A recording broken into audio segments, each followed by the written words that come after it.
नमस्कार, मी डॉक्टर सचिन बांगर, मेंदुरोग तज्ज्ञ सोलापूर. आज आपण इपिलेप्सी म्हणजेच अपस्मार असणाऱ्या रुग्णांनी काय करावे व काय करू नये याबद्दल जाणून घेऊया. तर प्रथमतः या रुग्णांनी मेंदुरोग तज्ज्ञांना कन्सल्ट करावे.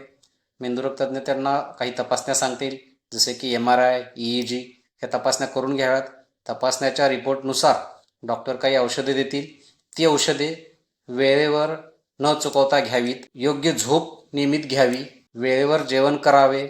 जेवणाची वेळ चुकू नये. पौष्टिक आहार घ्यावा.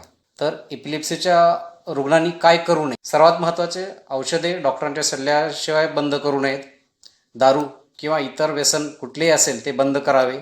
जेवणाची वेळ चुकवू नये.